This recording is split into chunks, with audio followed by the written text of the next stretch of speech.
que é um relógio Meca Quartz? Como que funciona um escapamento coaxial? E qual será a história que está escondida por trás dos ponteiros do Rolex? Você vai ver isso tudo hoje no nosso Perguntas e Respostas.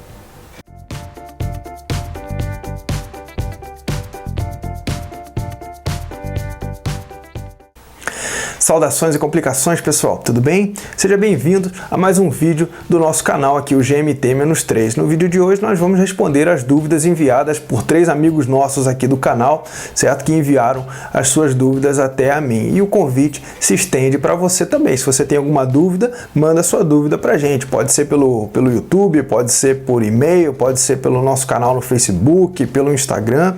Se for uma dúvida bacana, a gente acaba respondendo a ela nesse formato de vídeo. E a nossa primeira dúvida é do nosso amigo Miguel Ângelo Trindade, que mandou essa pergunta pelo Facebook. Leandro, o que é um Meca Quartz? E como saber se um relógio tem? Miguel, muito obrigado por você ter enviado a sua dúvida, muito obrigado por você se inscrever no nosso canal. E a sua dúvida é uma dúvida bem bacana, o que é um relógio Meca Quartz? Essa palavra, esse tipo de movimento é a conjunção de duas palavras, né? Meca e quartz. Meca de mecânico e quartz, óbvio, de relógio a quartzo. Como é que funciona? Esse relógio, esse movimento Meca Quartz, ele é um movimento híbrido, digamos assim. Ele reúne especificidades do movimento mecânico e do movimento quartz. Ele é um relógio a quartz movido a bateria, né, movido a pilha, mas a parte do cronógrafo desse movimento, ela é toda mecânica. Por que isso? A Seiko que criou esse movimento, o movimento Meca Quartz, em 1982, lançou o primeiro relógio com esse tipo de complicação. A ideia deles era poder trazer assim o melhor dos dois mundos. Você poder ter a rapidez no cronógrafo do movimento mecânico, você poder também ter aquela sensação tátil, né, ao você acionar o cronógrafo, né, do movimento mecânico, né, e você ter toda a confiabilidade do movimento quartzo. Nascia assim o movimento Meca Quartz. Eu consegui um vídeo que exemplifica direitinho a diferença entre o movimento a quartzo e o movimento Meca Quartz, e a gente vai dar uma conferida neles agora para a gente ver quais são as principais diferenças.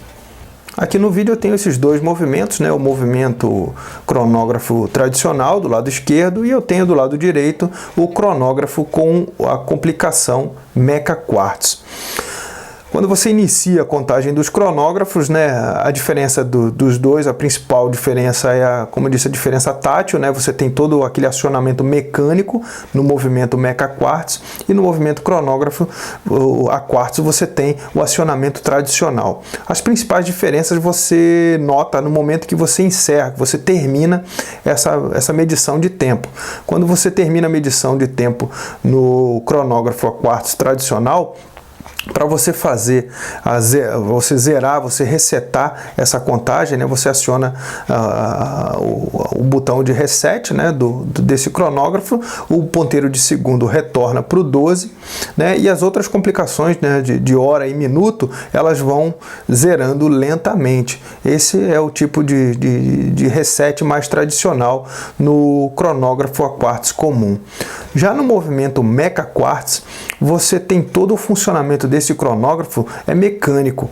Então você tem o reset dele, a partir do momento que você encerra a contagem, que você aperta o botão de reset, é imediato, né? O movimento mecânico dele traz o ponteiro de minutos, horas e segundos instantaneamente para a posição das 12 horas. Né? Aqui você vê o funcionamento desse tipo de complicação, dessa complicação mecânica, você enxerga de uma maneira mais precisa como que se dá você zerar essa contagem. É isso aí, Miguel. Espero que agora você já saiba quais são as principais diferenças entre um movimento a quartzo e um movimento meca quartzo. Você me perguntou ainda sobre como saber, né, como descobrir se aquele movimento é meca quartzo ou não. A maioria dos relógios que tem esse tipo de movimento, você vê escrito, né, no mostrador, está escrito lá meca quartzo. É bom você avaliar também a descrição do fabricante com relação ao que tipo de movimento ele usa. Eu não sei nem se esse tipo de complicação é utilizado hoje em dia. Se você que está vendo esse vídeo conhece algum tipo de relógio que é fabricado com essa tecnologia meca quartzo ainda hoje, coloca aqui no campo de descrição, aqui no campo de comentários do YouTube, para a gente conversar mais a respeito. Espero que você tenha gostado, Miguel. Um grande abraço para você. A nossa próxima dúvida é do nosso amigo Ronaldo. O Ronaldo nos escreveu: olá, por gentileza, quando puder, faça um vídeo explicando as máquinas coaxiais. Um abraço. Ronaldo, um grande abraço para você também. Obrigado por você se inscrever. Com relação às máquinas coaxiais que você pergunta, a gente está falando sobre escapamento. Agora a gente vai entrar numa parte um pouquinho técnica do funcionamento do relógio. Em linhas gerais, como é que funciona um relógio mecânico? Todo relógio mecânico ele possui um tambor. Dentro desse tambor ele possui uma mola. É essa mola que, tensionada, gera energia para todo o relógio funcionar, todo o calibre, todo o movimento funcionar, das horas, os minutos, segundos e todas as outras complicações. Como que essa energia é liberada no relógio? Você tem essa mola que é tensionada e ela vai liberando essa energia. Só que se não houvesse um tipo de freio, essa mola teria um movimento constante, os ponteiros iriam girar até que a energia dessas molas acabasse. Então é preciso que exista uma peça, uma complicação dentro do movimento que faça com que a liberação dessa energia se faça de uma maneira correta, de uma maneira precisa. E é justamente aí que entra o escapamento.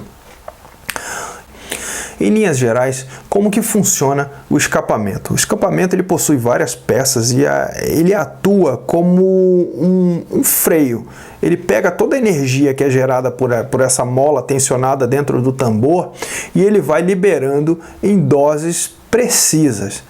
É justamente no escapamento que está toda a precisão mecânica do relógio. É o funcionamento do escapamento que faz com que o relógio funcione de maneira precisa. Ali é como se fosse o coração do relógio. E cada fabricante possui o seu, cada fabricante de movimento, possui o seu escapamento. E a Ômega utiliza o escapamento coaxial. Eu vou colocar dois vídeos que exemplificam o tipo de funcionamento do escapamento tradicional, que a gente vê na maioria dos relógios, e o funcionamento do escapamento coaxial, que é utilizado nos Ômega. Vamos dar uma conferida nesses vídeos. Aqui nesse vídeo a gente tem o funcionamento do escapamento tradicional, que é utilizado na maioria dos relógios mecânicos. Você tem ali uma âncora, né, que é essa peça do meio que ela está girando, e ela pega toda essa energia que é gerada pela mola e distribui de uma maneira organizada ali para essa última roda, que é chamada roda de balanço. Você pode ver que ela possui dois rubis, né, que esses rubis eles são colocados ali para diminuir o atrito. Esse é o funcionamento do escapamento tradicional suíço, através dessa maneira que é retirada toda a energia da mola e transferida para a roda de balanço, dessa maneira organizada. E como que funciona o escapamento coaxial, que é utilizado pelos Ômega. E agora a gente vê aqui o funcionamento do escapamento coaxial. A gente já nota a presença de algumas peças a mais, a gente tem ali uma engrenagem a mais ali no meio, e a gente nota também que a âncora ela fica posicionada um pouquinho mais à direita, ela fica levemente deslocada. Por isso que esse escapamento tem esse nome coaxial, exatamente pela presença da âncora ali. Ela não é simétrica a roda de balanço, ela fica ali posicionada um pouquinho mais à direita.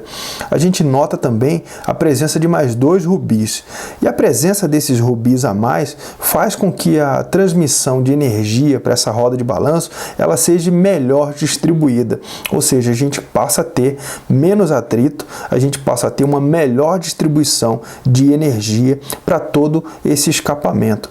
Essa é uma das principais diferenças do escapamento coaxial. Você tem uma otimização da energia, você tem uma diminuição de atrito e você também tem, pelo fato de eles serem dispostos dessa maneira, você tem uma manutenção a ser feita pelos relojoeiros de uma maneira muito mais otimizada, muito mais facilitada.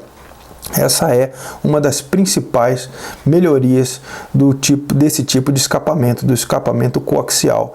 Ele realmente é um tipo de escapamento que revolucionou a história da Ômega e eles têm um tremendo orgulho de utilizar esse tipo de escapamento.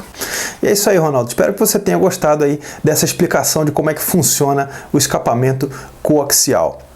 E a nossa última dúvida de hoje é do nosso amigo Timóteo Garcia. Timóteo que está sempre participando aí do nosso canal, enviando sugestões e comentários. Timóteo, um grande abraço para você.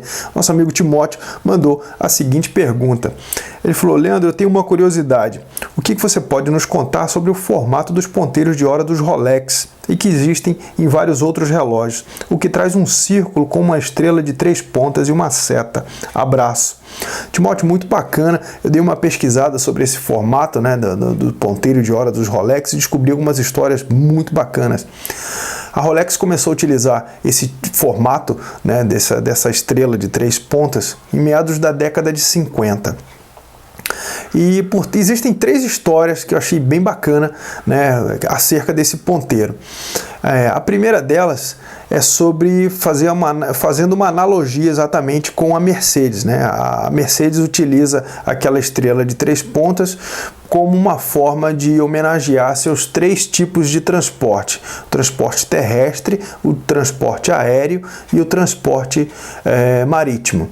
A Rolex, né, uma das histórias, né, dessa estrela de 3 pontas é que ela utilizou essa mesma didática, digamos assim. Ela utilizou para homenagear a sua linha de relógios terrestres, né, que é o Explorer, uma linha de relógios marítimos, né, que são os Submariners, e a linha de relógios aéreos, que são os GMT Master, a linha GMT Master. Essa é uma das histórias, né, através dessas 3 pontas, homenagear suas 3 linhas de relógio, né? Tanto para terra, para mar e para ar, né? O Explorer, o Submariner e o GMT Master.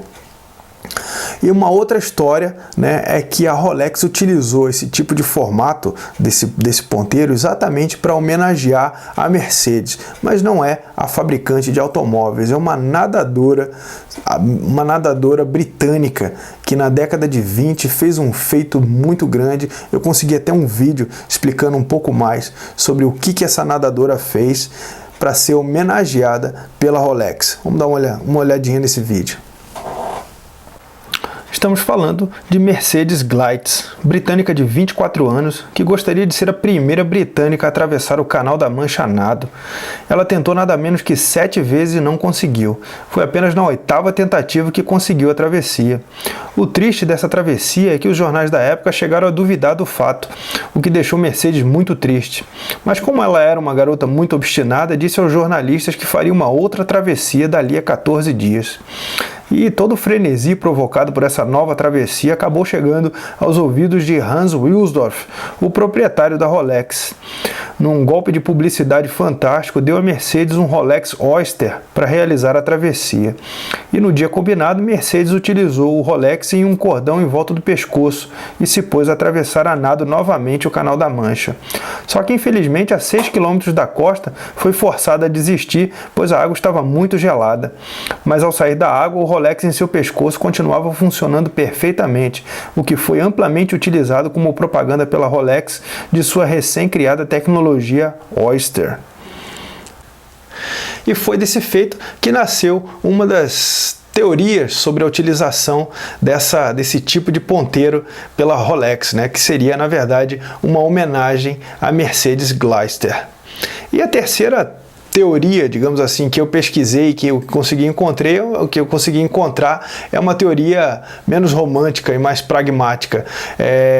Ela diz que a Rolex, na verdade, buscava a utilização de um ponteiro que fosse um pouco mais diferenciado do que o ponteiro de horas, né, e ele pudesse ter essa estrela de 3 pontas, na verdade, seria para facilitar a colocação do lume, né? Eu também consegui um videozinho que está aí rolando sobre a colocação do lume no ponteiro de horas de um Rolex, né? Na verdade, seria esse formato seria para facilitar essa colocação, já que ele é vazado, né? Seria para facilitar essa colocação e facilitar a secagem desse lume. E é isso aí, Timóteo. Embora essas 3 respostas não sejam definitivas, né, a Rolex não confirma nenhuma delas, mas com certeza são 3 histórias fascinantes aí acerca da utilização desse ponteiro diferenciado aí nos modelos da Rolex. E é isso aí, pessoal. Esse foi o Perguntas e Respostas de hoje. Espero que vocês tenham gostado. Se você gostou, não se esqueça de dar o seu like. Ajuda muito a gente aí a desenvolver mais o canal. Se você está assistindo pela primeira vez, fica o convite para você se inscrever. E deixo a todos vocês o meu grande abraço. Mande suas dúvidas, mande aí seu vídeo para a gente colocar aqui nas entradas dos nossos vídeos aqui e não perca o nosso próximo vídeo que está bem bacana. Um grande abraço para você e não se esqueça, GMT-3 é o canal que descomplica as complicações. Um grande abraço e até a próxima, pessoal. Valeu!